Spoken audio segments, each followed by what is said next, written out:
Então, a pesquisa social ela tem esse norte, é observar grupos, pessoas. Então, uma pessoa só é uma pesquisa social se eu observar? Não, isso não existe.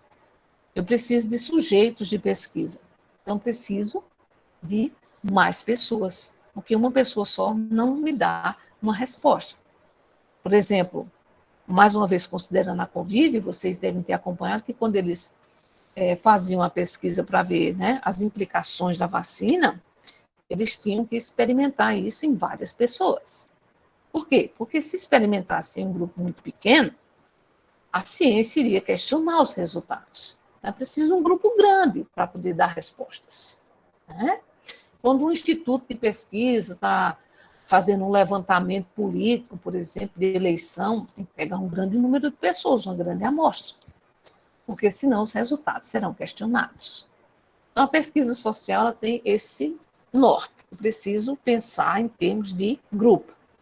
Eu tenho que pegar um grupo significativo, porque esse grupo significativo não vai deixar dúvida, né, com relação às respostas que eu vou dar através da minha pesquisa, de que realmente funcionou aquele questionamento que eu fiz, eu respondi o meu questionamento, então não vai deixar dúvidas nenhuma. Então, preciso pensar nesse ponto de vista.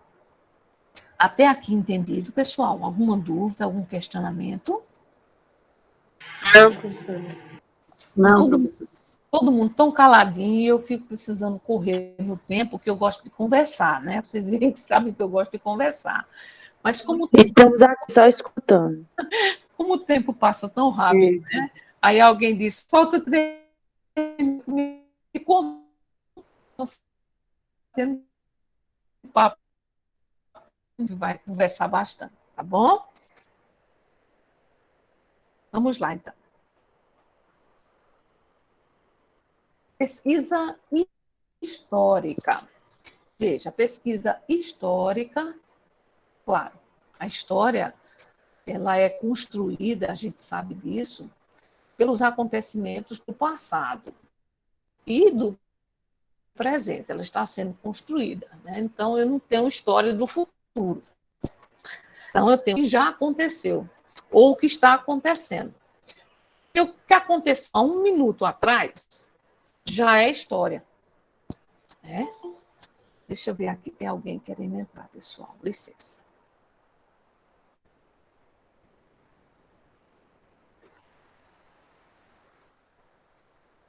Então, esse entendimento básico que a gente tem que ter de história é pensar dessa forma. História não é só aquilo que ficou lá, né, no passado, nos anos 60, 40, 30, sei lá. Não, história, há 1 minuto atrás já é história. Então, a pesquisa histórica, ela busca isso, estudar o passado. Então, houve uma, vamos dizer assim, uma passeata, né, como está tendo essas passeatas políticas de ambos os lados, a gente teve um dia desse. Se alguém quiser se dedicar a estudar, né, isso do ponto de vista social, entra em 2 pontos, veja. Entra do ponto de vista, sua pesquisa vai ser classificada do ponto de vista histórico, porque já é passado, já aconteceu, e também do ponto de vista social, porque envolve um grupo de pessoas. Então, no exemplo que eu dou aqui, saber de que forma se deu a proclamação da República Brasileira. É um fato notório, é um fato histórico. Então, preciso se debruçar, né, sobre todos os livros, tudo que tem escrito sobre esse evento, né, para poder escrever essa pesquisa. É uma pesquisa muito trabalhosa. Né? Então, assim, quem se dedica a uma pesquisa histórica, geralmente, historiadores mesmo. Né? Pessoas, pesquisadores que estão em início de carreira ou que têm, né, uma outra área, não querem se debruçar sobre uma pesquisa histórica porque ela é muito trabalhosa. Ela exige muita leitura, realmente. Vamos lá, para frente.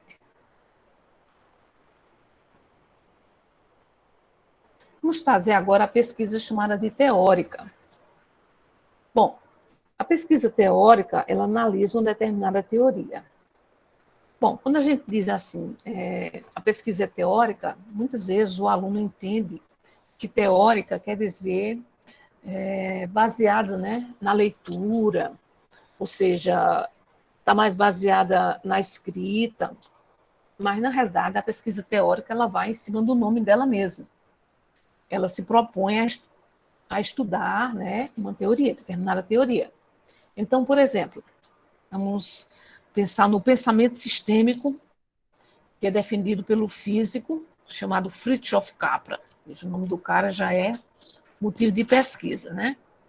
Então, para estudar o pensamento sistêmico de Fritjof Capra, eu tenho que me debruçar sobre a teoria que ele defende, que é essa teoria do pensamento sistêmico, de que tudo é contextualizado, tudo é globalizado. Ele diz também que as propriedades estão no todo, que a fragmentação é um erro terrível.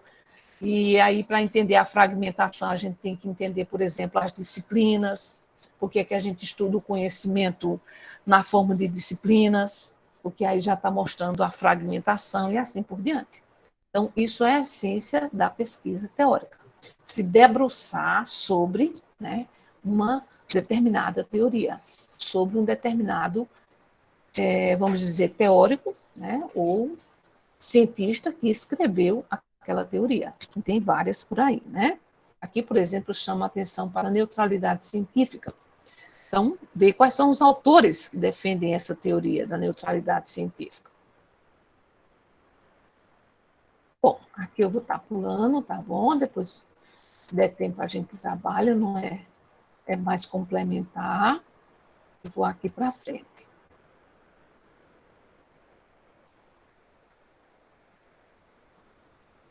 Bom, aqui. Quero que tenham bastante atenção a partir daqui também, tá certo? A classificação. Então, já chamando a atenção, uma das questões é sobre classificação das pesquisas. Preste atenção. Essa primeira classificação das pesquisas é quanto à natureza da pesquisa. Então, há dois tipos de pesquisa com relação a essa classificação. É a pesquisa chamada de básica e a pesquisa chamada de aplicada. Então, vamos ler os dois conceitos para que depois vocês possam também, ao ler, entender e, ao mesmo tempo, diferenciar uma da outra. A pesquisa básica, ela diz o seguinte: conhecimento sem aplicação prática, verdades e interesses universais. Pesquisa aplicada: conhecimento com aplicação prática, verdades e interesses locais. A gente já vê de início, né, que as duas falam da mesma coisa, mas são diferentes. A primeira tem uma aplicação, aliás, a primeira não tem aplicação prática. A segunda tem aplicação prática. Então, vamos pegar esse primeiro ponto aqui, para a gente entender as duas, né? Então, uma pesquisa básica, está dizendo, é uma pesquisa simples, né? Então, por exemplo, eu fazer meu TCC, e aí eu vou estudar, vamos pensar no autismo, vou estudar sobre o autismo. Então, faço uma revisão bibliográfica, meu TCC é uma revisão bibliográfica. Eu vou buscar tudo que já foi escrito e trago ali, né, naquele meu TCC. Então, tudo que eu trouxe já existe, já está escrito em algum lugar. Não é novidade mais para ninguém. Quem quiser pesquisar vai achar o que eu escrevi. Então, não tem aplicação prática essa minha pesquisa. Por quê? Porque ela já está trazendo resultado de pesquisas que já existem, que já foram aplicadas. Eu fiz só uma revisão bibliográfica, só fiz um estudo, né? Juntei tudo e construí meu TCC. É a diferente da segunda, que diz que tem que ter aplicação prática. Então, na segunda, se eu for agora escrever sobre o autismo, mas eu agora trago um tema inédito. Eu trago, por exemplo, penso num tema que não existe nenhuma pesquisa nesse sentido. Por exemplo, como se comporta o autista em sala de aula de acordo com o seu grau, né? Porque os autistas são classificados de acordo com o grau. né? Não entendo bem, mas um pouquinho só. Aí eu faço um vasculho na internet e vejo que esse tema não foi pesquisado em lugar nenhum. Então, eu vou desenvolver essa pesquisa e vou trazer, né, a resposta para essa pergunta que eu levantei: como se comporta o autista em sala de aula de acordo com o seu grau, né? O grau de autismo. Então, estou trazendo um tema inédito e estou trazendo, né, sugestões de como o professor, que principalmente é ele que vai estar em sala de aula, vai trabalhar com esses alunos. Então, vejam, é uma pesquisa de aplicação prática. Quem trabalha com autista pode se beneficiar muito dessa pesquisa. No primeiro exemplo que eu dei, não tem, né, esse benefício. Aí, no primeiro caso, nós temos também verdades e interesses universais. Como eu disse, o autismo é algo que está publicado na internet e você pode achar artigo em várias línguas, porque autismo ou crianças autistas existem em todo lugar, em todo o país, existe trabalho de todos os tipos, de todas as formas. Então, é o que a gente chama verdades e interesses universais. Todo mundo tem interesse em saber sobre o autismo. Mas aqui, no segundo caso, na pesquisa aplicada, veja, verdades e interesses locais. Aí eu vou trazer um outro exemplo mais prático para vocês lembrarem, que foi o caso do Zika vírus aqui em Pernambuco. Vocês lembram de uma época que nasceram muitas crianças, né, com microcefalia. Lembram dessa fase aqui em Pernambuco? Que aqui Sim, foi o ápice, né? Pois bem, a cientista que se debruçou sobre esse assunto foi daqui de Pernambuco também. Foi ela que teve esse conhecimento, foi ela que investigou esse tema inédito e associou, claro, a microcefalia à questão do mosquito, né, do Zika vírus, né, o Zika vírus. Então, ela teve o seu trabalho, claro, reconhecido, né, foi um trabalho inédito, e veja, primeiro, um trabalho que foi considerado, né, uma verdade, não uma verdade incontestável, porque na ciência não existe verdade incontestável. Ela pode, depois de uns anos, ser revista e pode descobrir outras coisas. Mas, no momento, ela respondia à questão. Microcefalia está associada ao mosquito, né, a picada do mosquito, e a transmissão do vírus chamado, né, de Zika vírus. E é de interesse local, com certeza. Né? No nosso caso, estavam nascendo muitas e muitas crianças com microcefalia. Hoje a gente mal escuta falar. Pode estar nascendo ainda crianças? Pode, mas hoje em dia já se tem um conhecimento sobre isso. Então, veja que a pesquisa, ela toma outra conotação. Né? Então, a básica é aquela que não tem aplicação prática, né? Ela é comum, ela é universal, ela é considerada uma verdade? É, porque ela é produto de pesquisa também. Mas o interesse dela é universal porque todo mundo quer saber e também existem muitos trabalhos. Então, ela é básica, considerada básica. Agora, quando eu uso um tema inédito e essa pesquisa parte de um problema local, então eu tenho uma pesquisa, né, que tem uma aplicação prática, é uma verdade local, porque também é de interesse local. E depois, a partir desse ponto, ela se espalha, né, pelo mundo. Então, ela vai adiante. Foi entendido aqui? Alguma dúvida? Querem que eu explique novamente? tá claro, professor. Foi claro? Ficou claro? Tá todo mundo aí ou todo mundo já foi Ficou assim. abduzido aí pelos alienígenas? Não, estamos aqui. Deixa Ficou sozinho, não, claro. senão eu me levo, viu? Eu estou perto aqui da janela, senão fica tudo em silêncio, aí vocês já sabem que eu fui abduzida antes de vocês, viu? Vamos lá.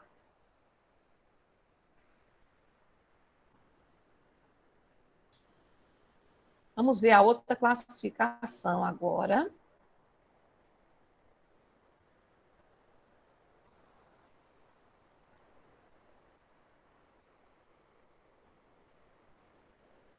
Bom, a primeira classificação que nós vimos foi classificação quanto à natureza. A pesquisa pode ser básica ou aplicada. Agora nós vamos ver a classificação das pesquisas com relação à abordagem do problema. Aí eu vou voltar para as memóriazinhas, aí para os neurôniozinhos de vocês, para ver se alguém sabe me dizer o que é que eu disse a respeito de problema, né? Eu dei uma definição prévia, assim, bem básica, o que era um problema de pesquisa.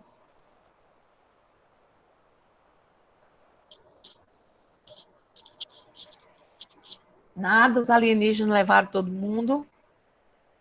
É uma pergunta, não é uma resposta, né, professora?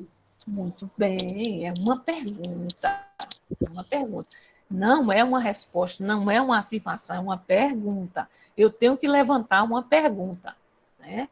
Então, quando eu falo, por exemplo, de autismo, que eu digo, como os alunos portadores de autismo se comportam em sala de aula? Veja, eu fiz uma pergunta.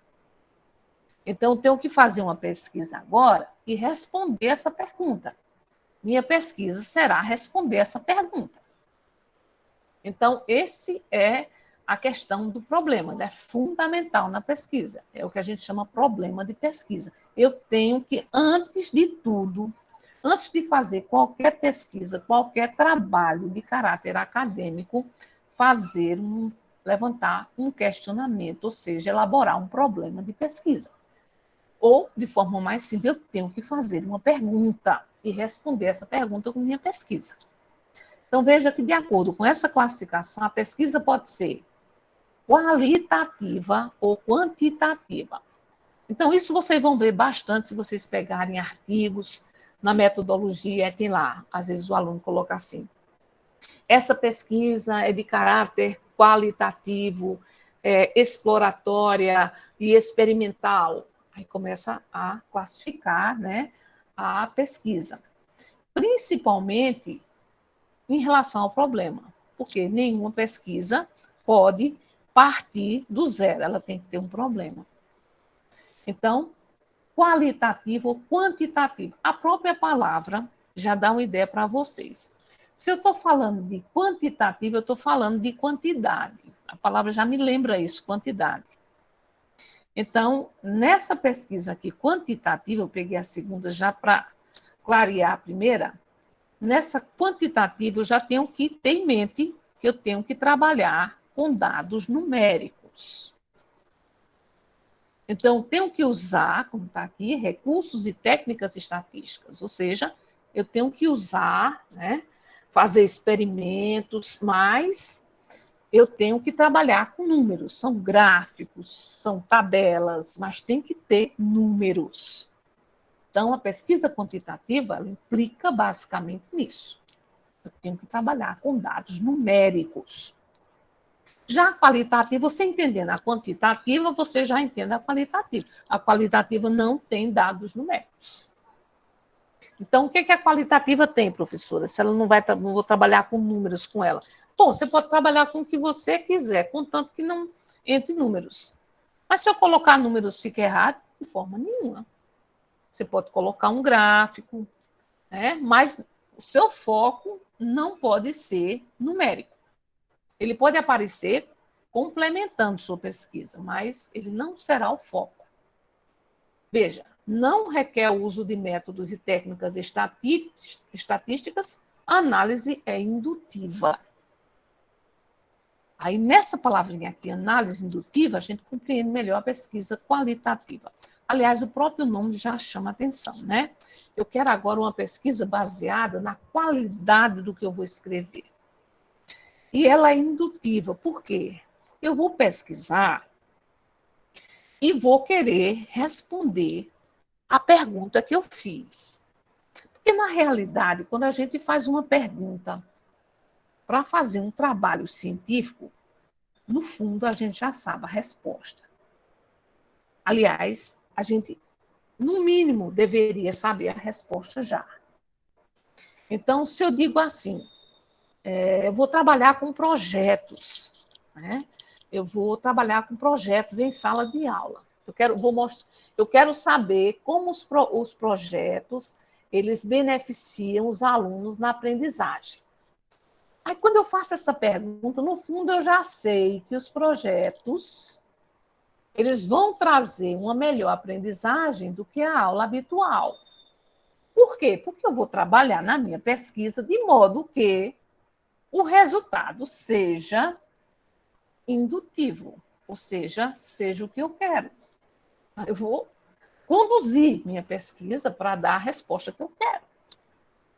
Pode até do meio para o fim dar errado, mas se eu levar ela dentro das técnicas direitinho, ela vai trazer exatamente a resposta que eu espero. Lá no final eu vou dizer nas conclusões ou nas considerações finais que os projetos realmente são muito eficientes e ajudam muito no processo de ensino-aprendizagem. Então, veja, eu já sabia a resposta da minha pergunta, mas eu tinha que desenvolver a pesquisa, né? Fazer, né? Criar uma situação, fazer um experimento não de laboratório, mas de sala de aula. Então, fazer tudo aquilo para chegar na resposta que eu já sabia. Então, esse é o propósito da pesquisa qualitativa, né?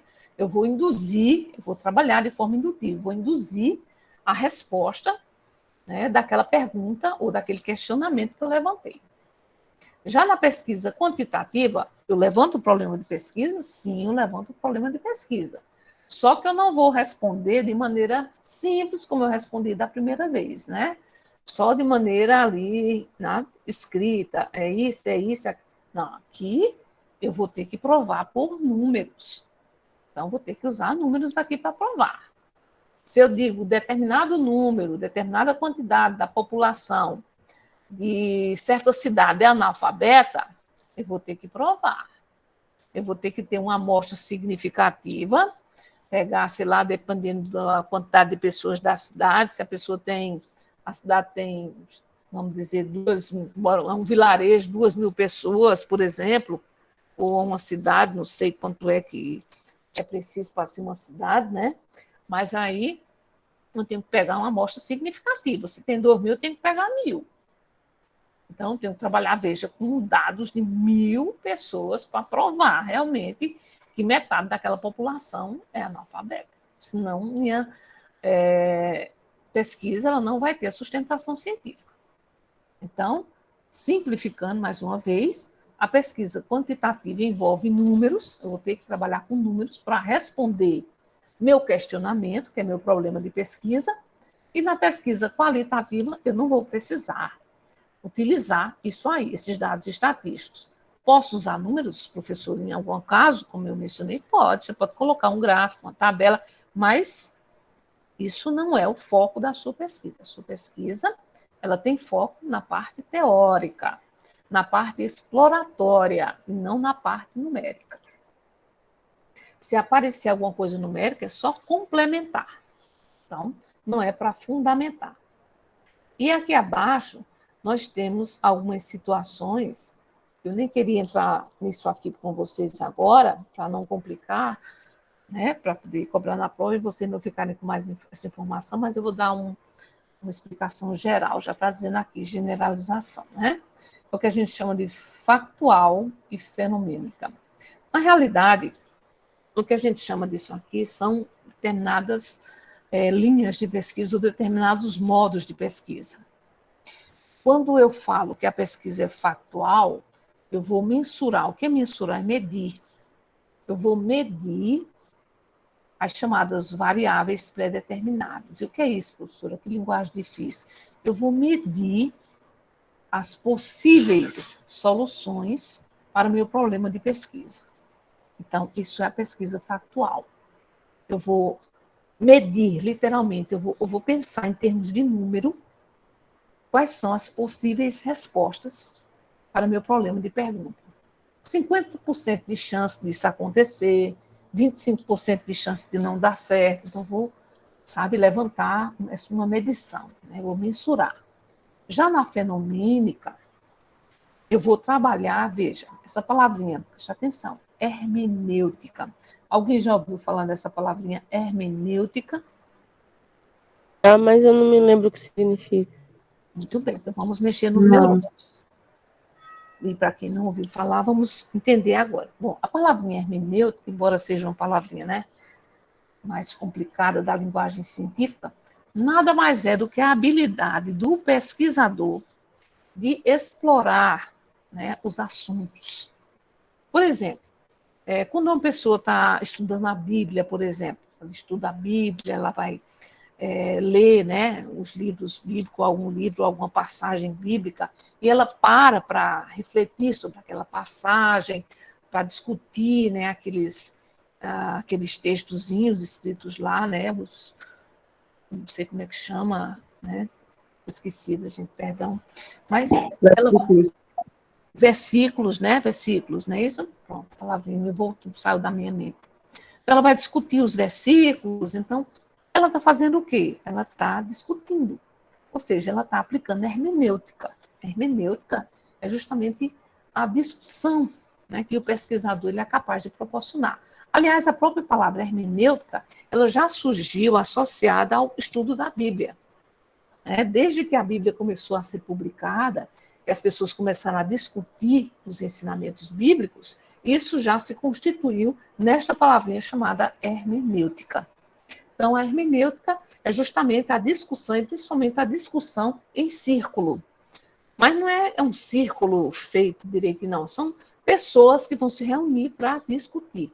Então, essa tem que ser uma habilidade do pesquisador que vai trabalhar aqui dessa forma fenomênica. Ele vai considerar vai ser considerada aqui a habilidade do pesquisador, né, de discutir os textos. E aqui é muito mais prático o pesquisador trabalhar com conhecimento filosófico. Por quê? Porque o conhecimento filosófico, como nós já vimos, é o conhecimento que instiga, né, a refletir sobre as coisas. Quando eu disse aquela frase, né, do filósofo, que eu não sei mais nem quem é, só os filósofos é quem sabe como é, penso, logo existo. Nossa, deve ter uma profundidade muito grande, mas, assim, eu não me detenho a compreender isso não, né? Acho que é muito profundo, é para quem se dedica mesmo a isso. Mas o conhecimento filosófico ele vai ser fundamental aqui para esse pesquisador. Ele vai precisar refletir, né, sobre as teorias que ele vai aplicar. Então, suponhamos que ele quer falar do problema do problema da sustentabilidade global. Então, para falar da sustentabilidade global, ele tem que buscar autores que falam, né, dos problemas que está acontecendo no mundo, como, por exemplo, o efeito estufa, né, o aquecimento global, essas coisas todas. Então, ele tem que procurar autores que se dedicam a isso. Então, por exemplo, tem que buscar lá um Fritjof Capra, tem que buscar lá um Edgar Morin, tem que buscar autores que falam sobre isso. Então, são todos sociólogos, filósofos. Então, claramente, o pesquisador aqui vai trabalhar nessa linha. Então, a diferença, que eu não vou cobrar essa parte, só para vocês entenderem, tá bom? A factual é que é preciso medir, né? Então, é preciso medir o quê? As possíveis soluções ao questionamento que eu vou levantar. Pode surgir diversas situações, né? Eu faço uma pergunta, mas pode ter diversas respostas para a pergunta. Então, tem que ter cuidado, aí nós vamos ver isso mais na frente, quando a gente elaborar o problema de pesquisa. Porque se ele tiver diversas respostas, ele não está bem elaborado. E quando se trata da fenomênica, aí a gente vai aplicar essa palavrinha chamada hermenêutica, que nada mais é do que a habilidade do pesquisador discutir, né, os textos sobre os quais ele vai se debruçar. E, claro, ele vai discutir sob o ponto de vista filosófico. Filosofia é que traz, né, esse questionamento, né, sobre as teorias. Então, é isso que acontece.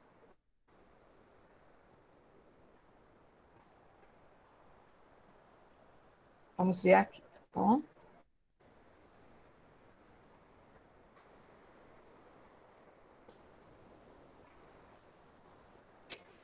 Bom, a classificação agora, quanto aos objetivos. Então, nós vimos que, quanto à natureza, A pesquisa é básica e aplicada. A anterior, quem lembra, foi sobre o que mesmo? Classificação quanto a quê? Abordagem do problema. Muito bem, quanto à abordagem do problema. Do problema, olha, gente, problema, já estou gaguejando. Então, quanto à abordagem do problema, ela pode ser o quê mesmo? Qualitativa e Quantitativa. Quantitativa. Muito bem. Meus alunos, nota 10, muito bem. Vamos agora ver quanto aos objetivos da pesquisa, né? Então, o objetivo é o que eu quero com a pesquisa. Então, ela pode ser exploratória. Aí veja o que é que diz ao lado. Pesquisa bibliográfica e estudo de caso.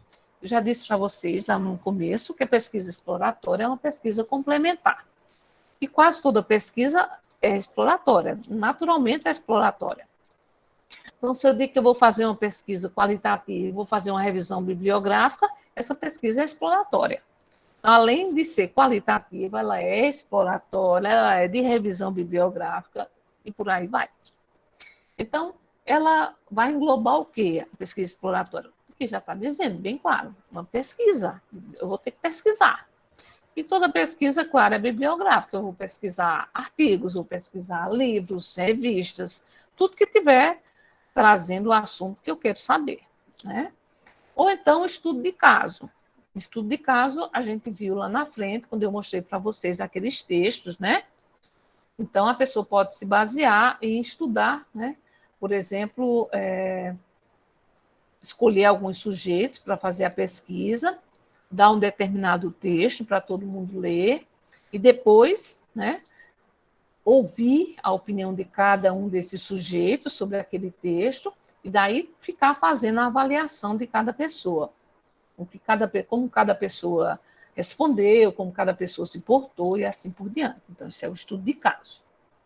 Mas a maioria das pesquisas, a gente vai colocar lá na metodologia que ela é exploratória. Dificilmente uma pesquisa não é exploratória. Se eu tiver que fazer pesquisa bibliográfica, claramente a pesquisa é exploratória.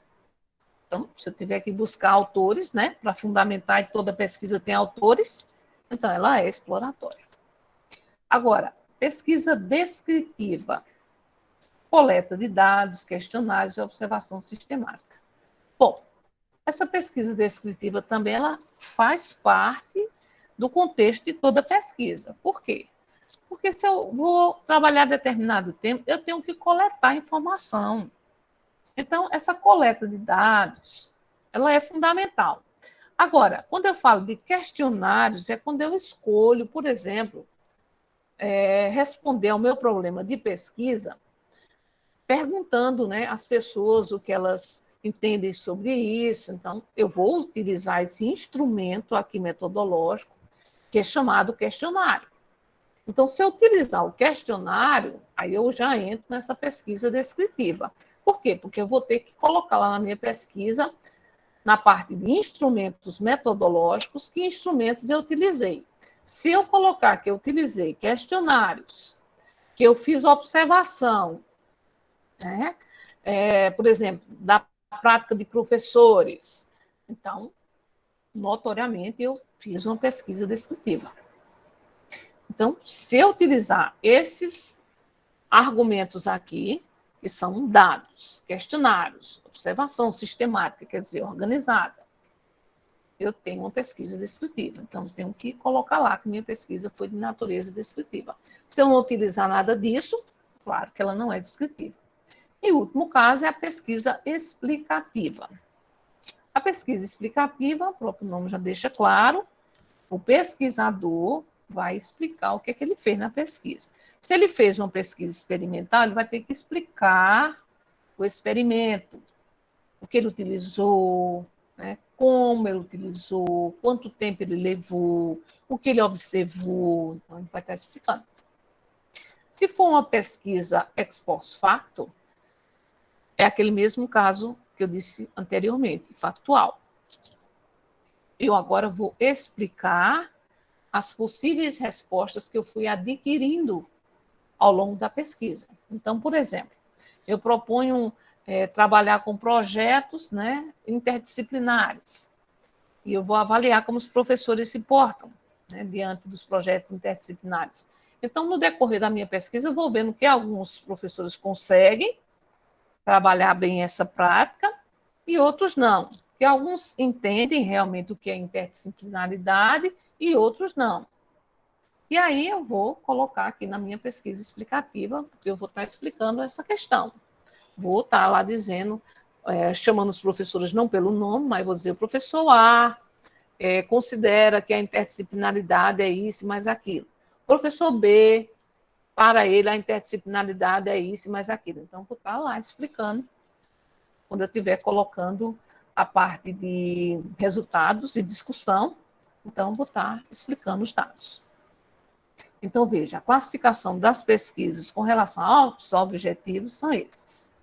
Ela pode ser exploratória, e aí ela implica logo, vocês têm que ter em mente logo isso, sem nem olhar para cá. Se ela é exploratória, significa que eu vou fazer exploração. Quando é que eu faço exploração? Quando eu faço uma pesquisa. E a pesquisa que eu vou fazer na internet é uma pesquisa bibliográfica, porque eu vou estar procurando autor, vou estar procurando texto, livro. Então, é pesquisa exploratória. Descritiva, também o próprio nome, não preciso nem saber o conceito. Eu vou ter que descrever alguma coisa. Então, que tipo de pesquisa eu fiz? Eu fiz uma pesquisa onde tinha um experimento, eu vou descrever o experimento. Eu fiz uma pesquisa onde eu analisei a postura dos professores em sala de aula, então vou descrever a postura dos professores. Eu tive que observar para fazer isso. E na pesquisa explicativa também, né? O próprio nome é auto, né? Como diz assim, autoexplicativo, como diz o próprio nome. Então, aqui nessa pesquisa, eu vou voltar aqui, pessoal. Eu expliquei uma no lugar da outra. A pesquisa explicativa é o que eu acabei de dizer. Eu tenho que explicar o experimento e tenho que explicar, né, a postura, por exemplo, dos professores. Agora, na descritiva, já tenho bem claro também que eu tenho que descrever, né, como eu fiz a pesquisa. Como eu fiz a pesquisa? O que foi que eu utilizei? Então, se eu utilizei instrumentos como questionários, né, não sei, entrevista, por exemplo, formulários. Então, tudo isso vai entrar lá, porque eu utilizei esses chamados instrumentos metodológicos.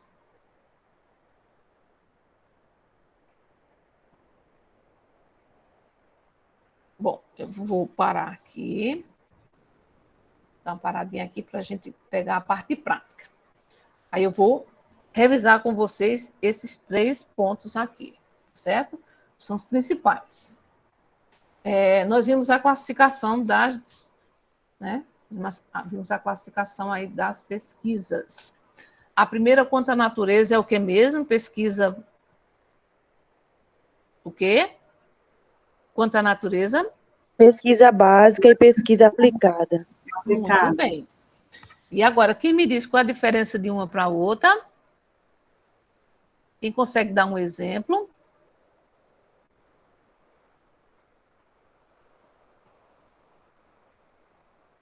Qual das duas é de interesse local? Aplicada. A aplicada, muito bem. Então, só para entender aí um exemplo para distinguir as duas, é o interesse, né? Então, a pesquisa básica é de interesse universal. A pesquisa aplicada é de interesse local. Aí eu citei o exemplo, né, do Zika vírus.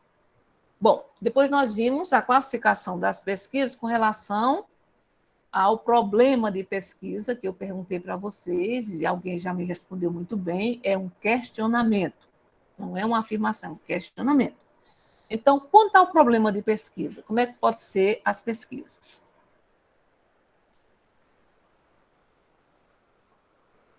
Experimental, exploratória? Não. Essa é a última. Né? Desculpa.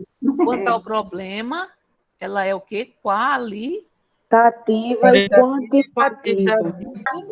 Qualitativa e quantitativa. Então, se eu fosse dizer com minhas palavras qual a diferença de uma para a outra, uma delas envolve números, né? Muito bem, dados, que é a quantitativa, não é isso? E a qualitativa, por sua vez, vai envolver pesquisa bibliográfica, mas não vai envolver, né, a questão de números ou de dados estatísticos. E a última que nós vimos, né, que foi esse último slide, não vou voltar para ele para ver se vocês lembram, foi a classificação quanto ao quê? Objetivos. Aos objetivos, muito bem. Aí nós tivemos a pesquisa o quê? Exploratória. Exploratória, Pesquisa descritiva. explicativa e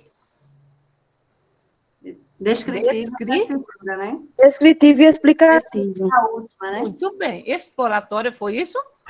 Exploratória, primeira, segunda descritiva e terceira explicatória, não é isso? Muito bem. Vamos lá, então.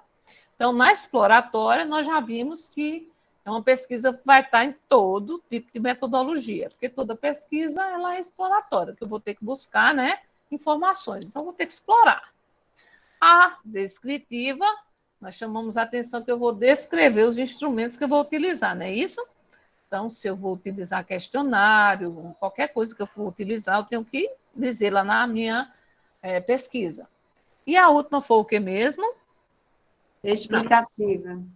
Faltou só essa, a explicativa, que também o nome é bem claro, né? Eu vou explicar o que mesmo? Que fez a pesquisa. Muito bem, aluno nota 10. Agora, nós vamos trabalhar, e eu quero que vocês tenham, agora eu vou precisar que vocês peguem um caderno que a gente vai começar uma atividade prática, tá certo? Aí eu quero que vocês peguem aí. Professora, a aula termina em 6 minutos. Vai terminar, né? Pronto, no outro